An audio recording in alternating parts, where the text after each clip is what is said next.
Good evening, Trucker Todd here, and it's time for another video. In this video, I'm going to ask one of the most common questions, or not going to ask, good grief, I must be tired. I'm going to answer one of the most common questions I receive. How much money are you making at Roadrunner? And another question, do you make more as a lease operator than as you do as a company driver? I'm going to answer both of those questions. I've been here 3 months.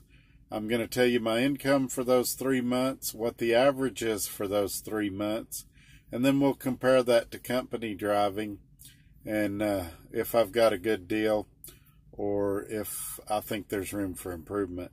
If you've been watching my videos, you probably already know the answer to this. I've said in previous videos, I think Roadrunner's pay is off by about 17%. I just was informed today via email that on December 9th, they're going to put out the new contracts. The email hinted that there would be rate increases, and I'm curious to see what the amounts of those rate increases are. And the other thing I want to tell you about, it's coming up probably in my next video. Today, I received a large package at my house. I didn't receive it, my wife did. She brought it in the house. It's approximately 56 pounds. It's really large. It's for me and the truck. Some of you may know what it is. If you do, don't put it in the comments. Let's let it be a surprise for everybody.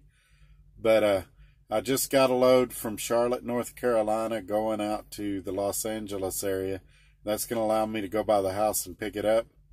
And so we're going to shoot a video on what it is and do a what's in the box episode. So make sure that you're liked and subscribed so you can see these things.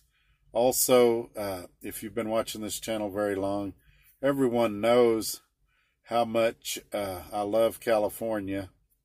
And I say that with the most sarcasm I can come up with. And I'm going out there once again, mainly just so I can pass by the house and get that package. But anyway, and it's a decent paying load. But I'm trying to avoid California, as you know. But anyway, anytime I go to California, there's usually something that happens. So make sure you're liked and subscribed so that you can be notified when my future videos come out. It doesn't cost nothing. And also, if I do a video that's something you think a trucking friend of yours would be interested in or somebody could benefit from, make sure and share them on your social media platforms and to your friends and family that could benefit from these videos.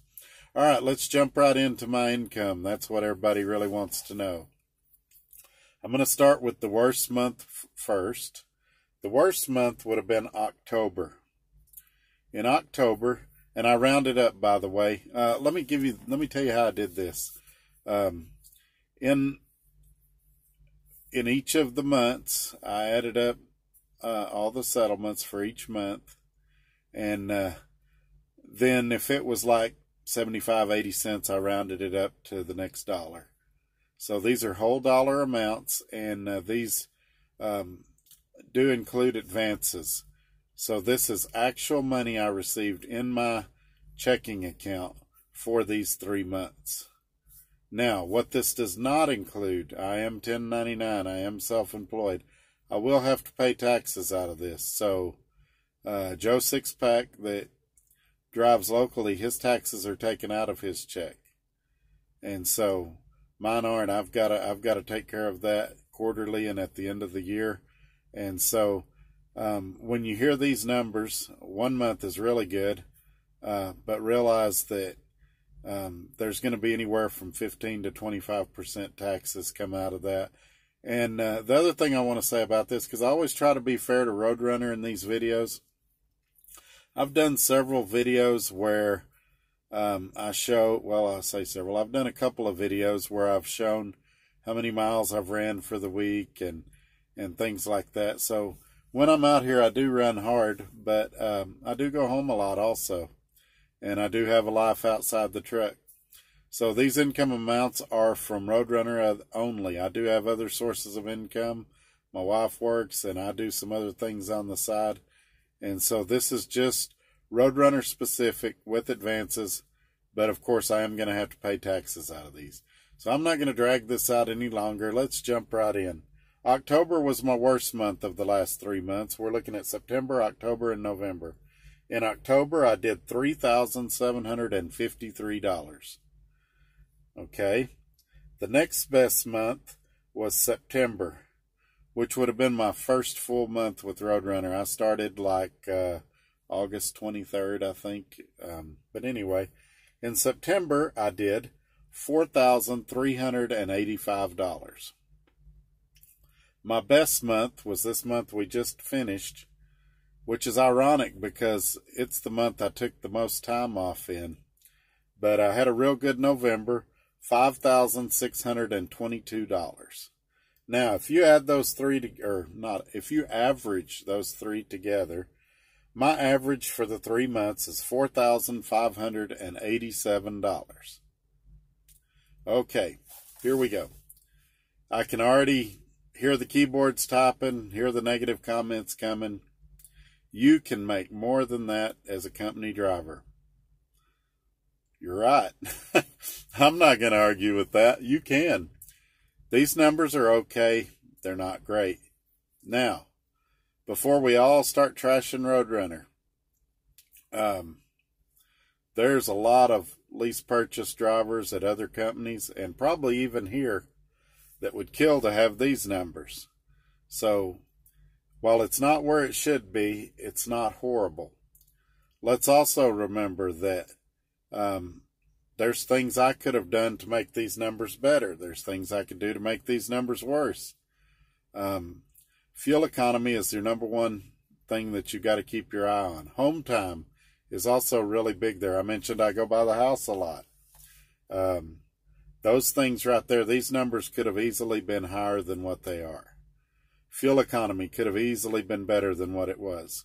So, does that mean if you come to Roadrunner, you're going to make this money? No, not even. You might make twice as much as me. You might make half as much as me. So you need to consider that. Your running style, what you're good at, what you're not good at. But let's get back to that first thing that I know I'm going to get, either an email or in the comments. I make more than that as a company driver. You sure do. Let's talk about what you lose as a company driver, though. One thing you lose is a lot of ability to control your own destiny, where you go, things like that. You lose tax incentives, and I could argue the other side of it just as well. There's pros and cons to both sides of it. One thing I don't have to worry about is being slip-seated.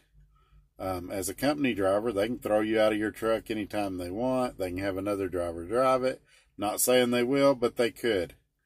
So there's pros and cons to each. The biggest one I see, let's say that all things are equal, that Trucker Todd A is a company driver and Trucker Todd B is lease purchase. At the end of 3 years, because that's what my term on this lease is, let's say they made identical money. Or better yet, let's say Trucker Todd A made a little more money. The difference is I'm building equity. Now, it's a 2015 International. It's not going to be worth a fortune 3 years from now. But it's still going to be worth probably $15,000, $20,000 anyway. Maybe more, depending on condition, how well I take care of it, things like that. Trucker Todd A and Trucker Todd B, they get to the end of the 3 years. I've got something I could sell, I could trade in, I've got equity built. Company driver does not have that. And so that's also something to think about, even if the money's identical. Like I said, these numbers are not great, and I expect them to improve. I'm going to do things I can do to improve those numbers. Anytime you see a problem, it's always good to start with yourself. And I'm probably going to do a video on that too, about conflict resolution and how to negotiate those things when you and your company have a problem with pay or otherwise. So that's something else that'll be coming down the line. I may even do that before I do the unboxing of my house of the package that arrived today, because I think that's real important. And honestly, I think that's what hamstrings a lot of drivers is. And it used to get me. I've had a temper in the past. I've still got somewhat of one. And sometimes that's not always the best approach. Using your mind and knowing how to talk to people can go a long way. So we'll get into those things. Like I said, this is going to be a short one. I should be sleeping right now, but mine's racing and I can't sleep. So anyway, I'm going to wrap this up. Leave your comments below, or I'll have my email down there if you want to email me. And we'll see you on the next one. Thanks for watching. Have a great night. Bye-bye.